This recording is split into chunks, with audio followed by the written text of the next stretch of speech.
एक बार की बात है, एक बौद्ध भिक्षु थे जो बहुत ही शांत और धैर्यवान थे। उनका एक शिष्य था जो बहुत ही क्रोधित स्वभाव का था। वह छोटी छोटी बातों पर ही भड़क उठता था। एक दिन शिष्य को एक आदमी ने गाली दी। शिष्य को इतना गुस्सा आया कि उसने उस आदमी को मारने की कोशिश की, लेकिन भिक्षु ने उसे रोक लिया और उससे कहा, तुम इस आदमी को मारकर अपना गुस्सा शांत नहीं कर पाओगे। तुम्हें अपना गुस्सा नियंत्रित करना सीखना होगा।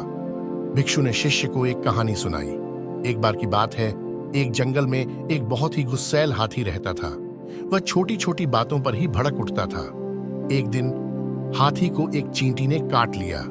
हाथी इतना गुस्सा हुआ कि उसने चींटी को मारने के लिए अपने पैर को उठाया, लेकिन चींटी ने हाथी से कहा, मुझे मत मारो, मैं तुम्हारे से बहुत छोटी हूं। हाथी ने चींटी की बात सुनी और अपना पैर नीचे कर लिया। उसने चींटी से कहा, तू सही कहती है, मैं तुझसे बहुत बड़ा हूं, मुझे तुझ पर गुस्सा नहीं करना चाहिए।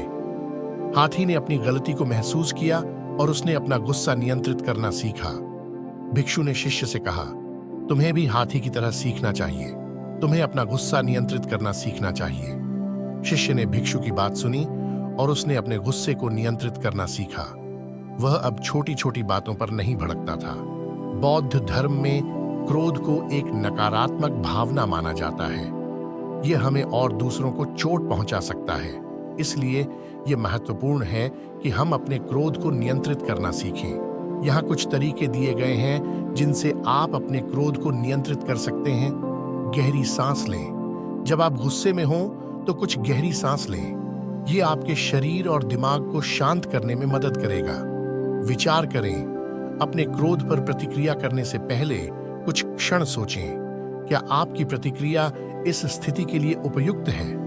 अपनी भावनाओं को व्यक्त करें। यदि आप गुस्से में हैं तो अपनी भावनाओं को व्यक्त करें, लेकिन यह सुनिश्चित करें कि आप इसे सम्मानजनक तरीके से करें। क्षमा करें। यदि आप किसी से नाराज हैं तो उन्हें क्षमा करें। क्षमा करने से आपको अपने क्रोध को छोड़ने और आगे बढ़ने में मदद मिलेगी। क्रोध को नियंत्रित करना आसान नहीं है, लेकिन यह संभव है। यदि आप इन तरीकों का अभ्यास करते हैं तो आप अपने क्रोध को प्रबंधित करना सीखेंगे और एक अधिक शांतिपूर्ण और सुखी जीवन व्यतीत कर पाएंगे।